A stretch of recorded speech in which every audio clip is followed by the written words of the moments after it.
conversation. बिल्कुल sir. And at the moment with us from the Congress, we've got Balaji Gade. I think he's with us, and I think I think he has to catch a train. If I'm not mistaken. Gade साहब नमस्कार. नमस्कार sir, नमस्कार. नमस्कार. आपका स्वागत है एक बार फिर. I can't see him. Why can't I see him? शुक्रिया सर. हेलो सर, आवाज आ रही है मेरी आपको? आपकी आवाज मुझे बहुत जबरदस्त तरीके से आ रही है, लेकिन आपकी शक्ल नहीं दिख रही मुझको. तो आप आ गई, शक्ल भी आ गई सर. क्या हो गया सर? आपको ट्रेन पकड़नी है, कहीं जाना है आपको, लग रहा है मुझे बताया गया है. तो नहीं सर, नहीं. आवाज आप तक आ रही है, अच्छी बात है, वरना हमारी तो आवाज देश में दबाई जा रही है. सर यहाँ हम कोशिश करते हैं कि हम लोग कम से कम बोलें और जिसको बुलाया जाता है वो ज्यादा से ज्यादा बोले. सीधी बात है. तो ये हमारा काम है सर. जर्नलिस्ट वही अच्छी बात है सर. गाड़े साहब, पुरानी पत्रकार, अच्छी बात होती है आप लोकसभा अध्यक्ष होते. पारंपरिक पत्रकारिता का मतलब है कि पत्रकार खुद कम से कम बोले और जिससे बातचीत हो रही है उससे ज्यादा से ज्यादा बुलवाए. ये पारंपरिक पत्रकारिता है. और आप मेरी सफेद दाढ़ी देख करके ये तो मान सकते होंगे कि मैं पारंपरिक पत्रकार हूं. तो बिल्कुल सर. तो ये आपसे जानना चाह रहे हैं. ये बाल सिर्फ धूप में सफेद नहीं हुए हैं. नहीं सर, ये बाल इसलिए सफेद हुए हैं क्योंकि काली डाई इससे निकल गई है. ये इसलिए सफेद हुए सर. ये आपसे जानना चाह रहे हैं कि राहुल गांधी जी ने आज एक प्रेस कॉन्फ्रेंस करी जी. और राहुल गांधी जी ने बहुत कुछ कहा. उन्होंने ये कहा कि मैं डरने वाला नहीं हूं. उन्होंने ये कहा कि मुझे जेल में डाल दीजिए, मुझे मार दीजिए, मुझे पीट दीजिए, डिस्क्वालीफाई कर दीजिए, बैन कर दीजिए, सस्पेंड कर दीजिए, लेकिन मैं अपना काम जारी रखूंगा. ये सब तो ठीक है, लेकिन गाड़े साहब ये बताएं, बार बार वो वीर सावरकर जी का नाम क्यों लेते हैं? मुझे ये समझ में नहीं आ रहा है. मतलब वीर सावरकर के प्रति श्रद्धा है महाराष्ट्र में, फिर भी राहुल गांधी जी बार बार उनका क्यों नाम लेते हैं? ये इसके ऊपर तो रोशनी सिर्फ आप ही डाल सकते हैं. सर बताएं. सर, एक पहले तो वो वीर नहीं थे, वो माफी वीर थे.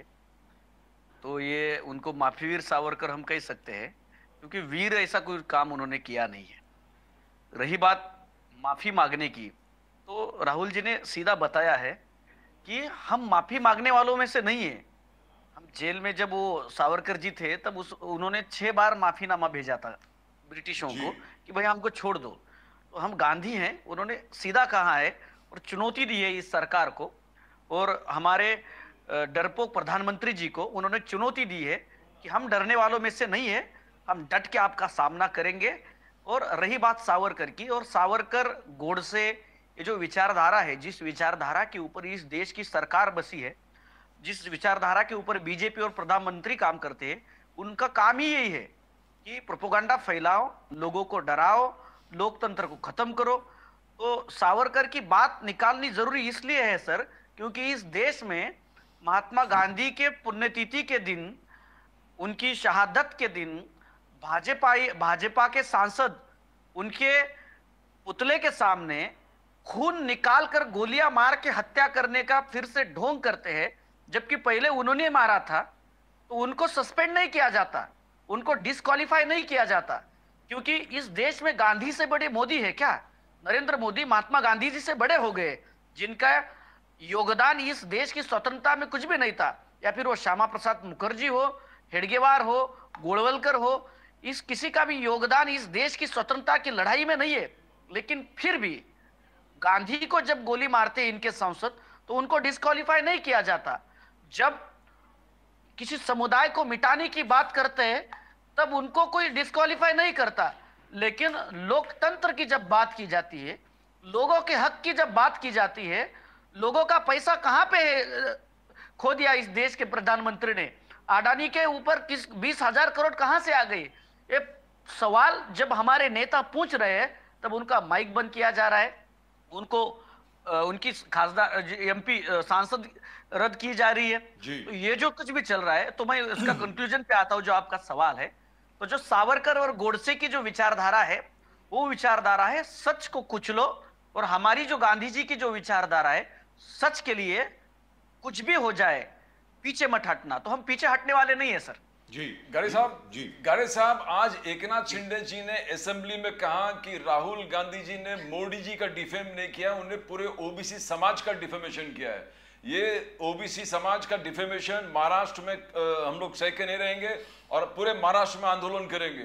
बीजेपी का भी वही कहना है और बीजेपी ने ऑलरेडी चालू कर दिया ओबीसी के खिलाफ जो राहुल गांधी ने डिफेम किया है वो आंदोलन चालू कर दिया है। और दूसरा एकनाथ शिंदे जी ने कहा कि सावरकर का बदनामी ये भी महाराष्ट्र से नहीं चुप नहीं बैठेगा, माफ नहीं करेगा, चुप नहीं बैठेगा।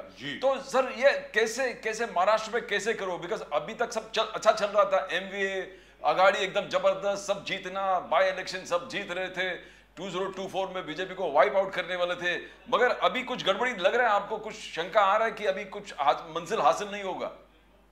नहीं सर, ऐसी कोई बात नहीं है। जो लोग बौखला गए हैं वो अभी नए मुद्दे बना रहे, नए जुमले बना रहे हैं, क्योंकि जो मेन मुद्दा है उससे लोगों को भटकाना है। तो इसीलिए ये सावरकर का मुद्दा हो या फिर ओबीसी का मुद्दा हो, अभी एक एक सवाल का मैं यहाँ पे जवाब देता हूँ। जी बताएं सर। तो ओबीसी का जो भी मुद्दा है कि राहुल गांधी जी ने ओबीसी का अपमान किया, मैं इस क्रोनोलॉजी में जाना चाहता हूं। अमित शाह जी ने क्रोनोलॉजी का जिक्र किया है तो मैं उसी को कोट करते हुए मैं उसकी क्रोनोलॉजी बताना चाहता हूं कि रही बात ओबीसी की, तो ओबीसी के राजकीय रिजर्वेशन बीजेपी के काल में ही खत्म हो गए हैं। ओबीसी को सबसे ज्यादा खतरा पहुंचाने का काम भारतीय जनता पार्टी ने किया है और मोदी जी के खिलाफ बात करना, मोदी जी के भ्रष्टाचारों के ऊपर उनको सवाल करना, ये ओबीसी का अपमान नहीं है। ये ओबीसी का कहां अपमान है? यदि हम पूछ रहे हैं कि ओबीसी का पॉलिटिकल रिजर्वेशन कैसे चला गया तो उसके लिए सरकार क्यों कुछ नहीं कर रही है, तो ये ओबीसी का अपमान है, हम उनका सम्मान कर रहे हैं। तो इसकी क्रोनोलॉजी हमको समझनी चाहिए कि 2019 में मैं आपको लेके जाता हूं जी। 2019 के चुनाव का जब प्रचार चल रहा था उस वक्त कर्नाटक के कोलार में एक सभा हुई राहुल जी की। उस सभा में राहुल जी ने जब भाषण दिया तो उस भाषण में उन्होंने कहा कि नीरव मोदी या फिर ललित मोदी, ये जो लोग हैं, इन्होंने देश के जनता का पैसा चुराया है, तो ये ज्यादा से ज्यादा चोरों के नाम मोदी ही क्यों है, ये उन्होंने वहां पे जिक्र किया, जिसको व्यंग कहते हैं प्रचार में।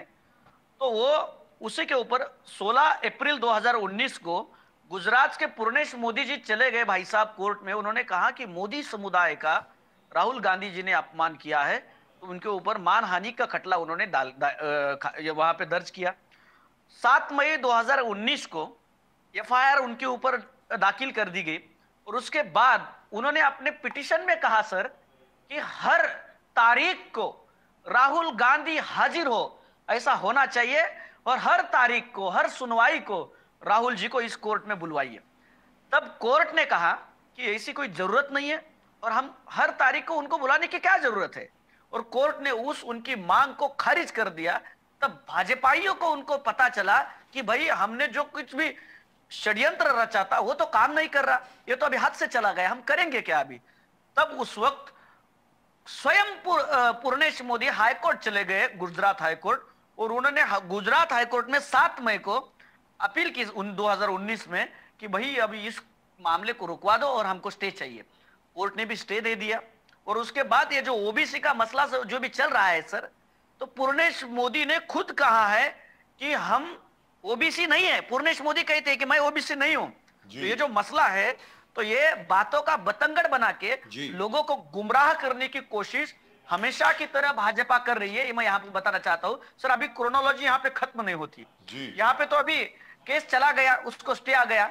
इस देश में हर एक न्यायालय में दर्जनों केस सालों से धूल और मिट्टी खा रहे हैं, उनके ऊपर कोई देख नहीं रहा है। लोग न्याय के लिए तरस रहे हैं, उनको कोई देख नहीं रहा है। लेकिन 7 फरवरी 2023 को 4 साल बाद जब राहुल जी राष्ट्रपति जी के अभिभाषण के ऊपर बोलने के लिए खड़े होते हैं सांसद में, और उस वक्त जब मोडानी यानी अडानी और मोदी जी के ऊपर अपना तंज रखते हैं और मोदी जी को पूछते हैं कि ये अडानी जी के ऊपर जेपी से आप क्यों नहीं कर रहे, 87 सवाल वो पूछे कांग्रेस के माध्यम से, जिस एक भी सवाल का जवाब मोदी जी या भाजपाइयों ने नहीं दिया। और इनके दिल में डर बैठ गया कि अभी अगले बार जब राहुल जी बोलेंगे तब हमको फाड़ के रख देंगे। तब भाजपाइयों ने उनका माइक बंद कर दिया। वो अध्यक्ष जी के पास गए लोकसभा अध्यक्ष, उनको उन्होंने चिट्ठी लेके आज उन्होंने प्रेस कॉन्फ्रेंस में कहा है, जिसका जिक्र जी आपने किया, जी जी उन्होंने भी उनको बोलने के लिए अवसर नहीं दिया। और तब 7 फरवरी के भाषण के बाद 16 फरवरी को 7 मई 2019 में जो पूर्णेश मोदी जी भाई साहब गए थे कि आपको स्टे चाहिए हमको इस केस पे, वही पूर्णेश मोदी जी 4 साल बाद जाग जाते हैं। उनको 4 साल बाद याद आती है कि भाई हमारा तो अपमान पिछली बार किया था राहुल जी ने, और वो फिर चले जाते हैं, जिसके ऊपर खुद ने उन्होंने स्टे लगवाया था। और कोर्ट में जाके वो कहते हैं कि अभी स्टे हटवा दीजिए। स्टे 10 दिनों के अंदर, देखिए भाई न्याय व्यवस्था कितना अच्छा काम कर रही है। 27 फरवरी 2023 को स्टे हट जाता है और वहां पे नए जज आते हैं। और उस जज का जिनका नाम है एच वर्मा, जिनका हाल ही में प्रमोशन हुआ है, कि इत्तेफाक तो नहीं हो सकता सर, पता नहीं, अभी इत्तेफाक ही समझ लीजिए। एच वर्मा जी वहां पे आते हैं और वो स्टे हटवा देते हैं और उस केस की कार्रवाई शुरू हो जाती है। और 1 महीने के अंदर 23 मार्च 2023 को, 23 मार्च 2023 को वो अपना ताबड़तोड़ निकाल वहां पे देते हैं। डिफेमेशन के केस के अंदर, एक्ट के अंदर जो सबसे ज्यादा शिक्षा है वो 2 साल की शिक्षा करेक्ट राहुल जी को दे देते हैं। इसका भी इत्तेफाक तो नहीं हो सकता, बहुत सारे इत्तेफाक है सर यहाँ पे, कि जहां पे संसद में कम से कम 2 साल जो दोषी पाया जाता है उसकी सांसदी, उसका सदस्यत्व रद्द किया जाता है। और उन्होंने यहाँ की ज्यादा से ज्यादा जो उच्चतम शिक्षा है वो राहुल जी को दे दी, जो अभी तक भारतीय न्याय व्यवस्था के इतिहास में नहीं हुआ था। जो एच वर्मा जी को प्रमोशन मिला वो पता नहीं वो मुफ्त में मिला या रेवड़ी तो नहीं थी वो शायद। और उसके बाद राहुल जी के इस निर्णय के ऊपर 24 घंटों के भीतर लोकसभा डिसीजन लेती है और उनकी सांसद का सदस्य रद्द करती है। सर इसका 1 मिनट और लूंगा मैं आपका, बाद में आपके नए सवाल लीजिए। संविधान में इसके कुछ प्रावधान है कि अगर किसी को डिस्क्वालीफाई किया जाता है तो उसको डिस्क्वालीफाई करने से पहले राष्ट्रपति जी एक आदेश निकालते हैं। और वो आदेश निकालने के वक्त आर्टिकल नंबर 103 के तहत, कलम 103 के तहत वो आदेश निकालते, वो अधिकार है।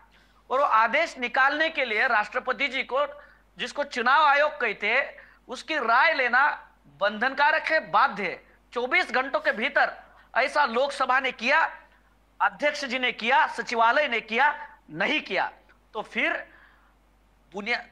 कायदों को, संविधान को पैरों तले कुचल के यहाँ पे तानाशाही से फैसला लिया गया है और राहुल जी का सदस्यत्व रद्द किया गया।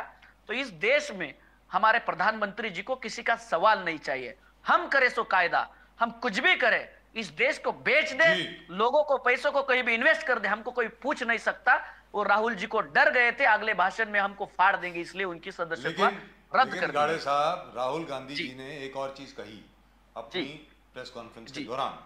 उन्होंने ये कहा कि ये तो मुझे सबसे बड़ा गिफ्ट मिला है, पूरी ऑपोजिशन को बहुत बड़ा हथियार दिया है बीजेपी ने, we are grateful to them. उन्होंने तो ये कहा और आप उनकी बुराई कर रहे हैं। राहुल गांधी जी खुद बोल रहे हैं कि मुझे तो गिफ्ट मिला है यार। बोलिए ना गाड़े साहब। जी सर, अभी ये तो बीजेपी की बुराई करना मेरी थोड़ी हिम्मत है, मेरे नेता को निकाल सकते हैं, लेकिन मैं तो डरता नहीं हूँ क्योंकि मैं भी सावरकर का भक्त नहीं हूँ, मैं गांधी को पढ़ने वाला हूँ, मैं उनका अनुयायी हूँ। तो लेकिन एक चीज तो मानेंगे गाड़ी साहब, एक चीज तो मानेंगे जी, इसकी वजह से सारा विपक्ष इकट्ठा हो गया है। इसकी वजह से, अडानी जी की वजह से एक चीज तो हो गई है, विपक्ष की जितनी पार्टियां थीं जो अभी तक आप बहुत कोशिश कर रहे थे, कांग्रेस बहुत कोशिश कर रही थी कि सब लोग एक ही मंच पर आ जाएं, इसकी वजह से थोड़ी बहुत एकता तो नजर आई है गैर भारतीय जनता पार्टी संगठनों में। जी बताएं सर। इसका मैं एक इतिहास में आपको एक उदाहरण देना चाहूंगा। जब आनी-बानी के बाद इस देश में इंदिरा जी को मोरारजी देसाई जब भारत के प्रधानमंत्री थे जी, उन्होंने कुछ देर के लिए, कुछ समय के लिए जेल में डाल दिया था सर। डाला था। हाँ, चौधरी चरण सिंह ने जो हुआ था, चौधरी चरण सिंह ने हुक्म दिया था, वो होम जी, मिनिस्टर थे, 1978 की बात है सर। जी राइट सर। तो उसके बाद जो हुआ इस देश में, उसके लिए इतिहास गवाह है, मुझसे ज्यादा आपको पता है, उस वक्त तो हम पैदा भी नहीं हुए थे जी। लेकिन इतिहास खुद को ही दोहराता है हमेशा। तो राहुल जी ने जिस परिप्रेक्ष्य में वो कहा कि अभी विपक्ष, जैसे आपने जिक्र किया कि विपक्ष अभी इकट्ठा हुआ है, कि वो सबको पता चला है अभी बिहार में लालू जी के खिलाफ जो षड्यंत्र चल रहा है वो हमने देखा।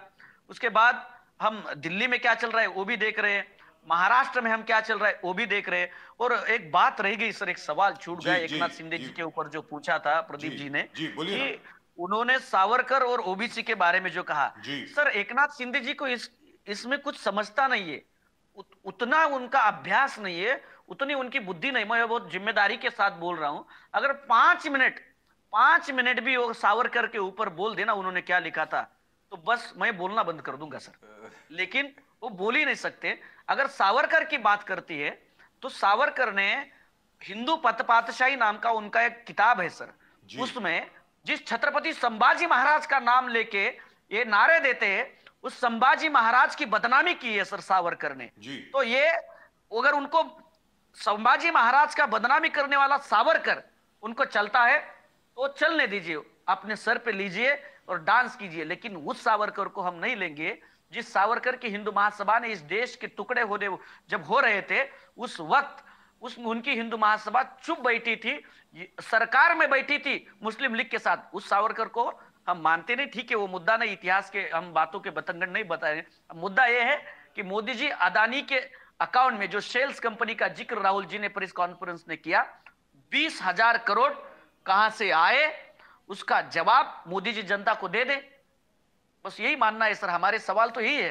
गाड़े साहब, आज जिस प्रकार से राहुल जी ने कहा लोकतंत्र खतरे में, ये करीबन 3-4 महीने से लगातार राहुल गांधी जी कह रहे, यूके में गए थे, पार्लियामेंट में भाषण हुआ, ऑक्सफोर्ड में हुआ, आज 4-5 मुद्दे उन्होंने उठाए थे कि लोकतंत्र खतरे में, ऑपोजिशन को टारगेट किया जा रहा है, राइट विंग एक्टिविज्म बहुत बढ़ चुका है, माइनॉरिटीज को टारगेट किया जा रहा है, एंड डेमोक्रेसी को बचाने के लिए पूरे दुनिया में जितने भारतीय सबको एकत्रित आना पड़ेगा। आज वही हो गया, राहुल गांधी जी लोकसभा से डिस्क्वालीफाई हो गए, इज बीइंग टारगेटेड। ये पूरे देश दुनिया देख रहे हैं। 17 पार्टी सुप्रीम कोर्ट में जाके अपील किया है कि सुप्रीम कोर्ट गाइडलाइंस दो सेंट्रल एजेंसीज को, आप कैसे ऑपोजिशन लीडर को टारगेट करना, बुलाना, इन्वेस्टिगेट करना।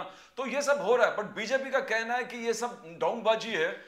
पवन खेरा जिस प्रकार से एयरपोर्ट में केस हुआ था, सुप्रीम कोर्ट में कांग्रेस के सब सीनियर वकील जाके उनका जो भी हो बेल वेल लेके आए थे, ऐसे राहुल गांधी कर सकते थे, मगर इन्हें नहीं किया। इनको तमाशा करना है, इनको कानून रूल ऑफ लॉ का ऑब्जर्व नहीं करना है, इनको सिर्फ पॉलिटिसाइज करना है। तो इसका कैसे गाड़ी साहब आप कहोगे कि किस प्रकार से? मतलब इनफैक्ट रविशंकर प्रसाद जी ने यह कहा कि कांग्रेस ने जानबूझ के राहुल गांधी जी का अच्छा डिफेंस पेश नहीं किया कोर्ट में, ऐसा रविशंकर प्रसाद जी ने खुद कहा है आज की प्रेस कॉन्फ्रेंस में।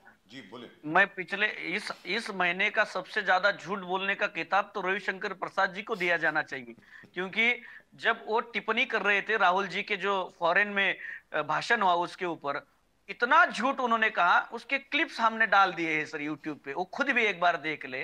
तो उनकी ठीक है, वो जिस विचारधारा से आते वो सब झूठों की मक्कारों की तो पार्टी है वो, तो उसकी कोई बात नहीं। तानाशाह थोड़ी कहता है सर मैं तानाशाही कर रहा हूं, वो तानाशाह तो लोकतंत्र के नाम पे ही तानाशाही चलाता है। उसी तरह भाजपा ही यहाँ पे भाजपा और नरेंद्र मोदी जी के जो भी भक्त है, उनके जो भी मंत्री है, वो उसी तरह से चल रहे हैं। और जो भी अभी यहाँ पे पूछा गया कि राहुल जी ने जो जिक्र किया कि लोकतंत्र खतरे में है, राइट विंग्स बढ़ रहा है, यहाँ के जो भी लोग हैं उनके ऊपर हल्ले हो रहे हैं, उनको ईडी या फिर ये जो भी जिक्र किया, उसकी सच्चाई मैं यहाँ पे बताना चाहता हूँ सर। जब प्रज्ञा ठाकुर ने, एमपी प्रज्ञा ठाकुर बीजेपी की जो भी स्टेटमेंट्स किए थे, जो भी उनका बिहेव है, उसके ऊपर मोदी जी ने तो कुछ भी नहीं कहा। जब अनुराग ठाकुर कहा, मैं रुकना चाहूंगा, उन्होंने ये यहाँ पर एक सेकंड मोदी जी ने ये कहा, जब प्रज्ञा ठाकुर जी ने महात्मा गांधी के बारे में कुछ कहा तो मोदी जी ने ये कहा, उनकी पब्लिक स्टेटमेंट है कि ये मैं कभी माफ नहीं करूंगा, ऐसा उन्होंने कहा। जी सर बोलिए। जी मैं आप ही के सेंटेंस को कंटिन्यू आके लेके जाता हूँ, अच्छा हो आपने मुझे याद दिलाया। तो मोदी जी ने कहा कि मैं उनको माफ नहीं करूंगा, तो फिर माफ उनको कैसे नहीं किया? उनका सदस्य तो बरकरार रख के और उनको डायरेक्टली एग्जैक्टली वही तो दोबारा टिकट देके मोदी जी ने माफ कर दिया। तो ये जो मोदी जी का जो माफ करना है वो प्रज्ञा ठाकुर के लिए अलग है। तो जो भी तानाशाही का वो उनकी पार्टी की है भाई, बीजेपी की है, तो अलग होगा ही ना सर। अभी अभी देश में मुझे तो ये लग रहा है कि ये कॉन्स्टिट्यूशन बंद कर देना चाहिए और बीजेपी के जो रूल्स और रेगुलेशन है उसी के ऊपर इस देश को चलाना चाहिए। लेकिन सर मैं एक बात का यहाँ पे पूरे दर्शकों को और लोगों को एक बात याद दिलाना चाहूंगा, शायद बहुत सारे लोग इंटरनेशनल न्यूज को याद नहीं रखते। डोनाल्ड ट्रंप ने ऐसे ही अहंकार में कहा था कि मैं गोलीबारी भी कर दूं तो मुझे कुछ कर नहीं सकता। ये जो अहंकार है सत्ता का, जी। वो अमेरिका के नागरिकों ने, वहां के सिटीजन्स ने वहां पर अहंकार पूरा का पूरा खत्म करके वो दिखाया कि हमको लोकतंत्र जरूरी है। उसी तरह इस देश के आम आदमी को, जिसको मिडिल क्लास कहते हैं, उस मिडिल क्लास को जो समझ रहा है कि ये जो भी कुछ भी चल रहा है वो हमारे घर के बाहर का है, हमें क्या मतलब है, उसको समझ लेना चाहिए कि अब ये हमारे घर तक आ चुका है। ये जब तक वो समझ नहीं पाएगा तब तक इस देश का लोकतंत्र फिर से खड़ा नहीं हो पाएगा। क्योंकि यहाँ पे जो लोकतंत्र हमको अधिकार देता है कि इस देश के प्रधानमंत्री को सवाल पूछने का, वो सवाल पूछना यहाँ पे गुनाह हो रहा है। अगर ये गुनाह है तो इस देश के भ्रष्ट प्रधानमंत्री को, इस देश के डरपोक प्रधानमंत्री को मैं कहना चाहता हूं कि वो गुनाह हम हर रोज करेंगे, हम आपको पूछेंगे। अनुराग ठाकुर का सर मैं यहाँ पे उदाहरण देना चाहूंगा। उनके ऊपर जब मुकदमा चल रहा था तब कोर्ट ने कहा कि उन्होंने वो मुस्कुरा के कहा था, यानी कि मुस्कुरा के अगर मैं कह दूं कि नरेंद्र मोदी जी बहुत ही डरपोक और लुटारू आदमी है, बहुत ही अच्छे चोर है, तो ये अच्छी बात है शायद। तो पता नहीं सर इस देश में क्या चल रहा है। तो इसी तरह से गाड़े साहब एक सवाल छोटा सा, जो प्रेस कॉन्फ्रेंस में रह गया, हाँ। किसी के जहन में आया नहीं जी। बहुत लोगों ने सुनी, हर एक ने सुनी प्रेस कॉन्फ्रेंस, उनकी करोड़ों लोगों ने सुनी होगी भाई। लेकिन एक चीज जो राहुल गांधी ने बोली लोग भूल गए। उन्होंने कहा, किसी पत्रकार ने पूछा अब आगे क्या, ये वगैरह वगैरह वगैरह, तो उन्होंने एक छोटी सी बात कही जो शायद रह गई। उन्होंने कहा आगे अगले 2.5 महीने के लिए मैं फिर भारत जोड़ो यात्रा करने वाला हूं, ऐसा उन्होंने कहा है। तो उस भारत जोड़ो यात्रा की प्लान, योजना कब से है, कब से शुरू होगी, कहां से कहां तक जाएगी? जो खबर हमको मिल रही है वो ये है कि भुज से लेकर अरुणाचल प्रदेश तक जाएगी, ऐसा कुछ है क्या? सही सर, उसी तरह से अभी तक पार्टी ने उसका प्लान जाहिर नहीं किया है, लोगों के लिए पब्लिश नहीं।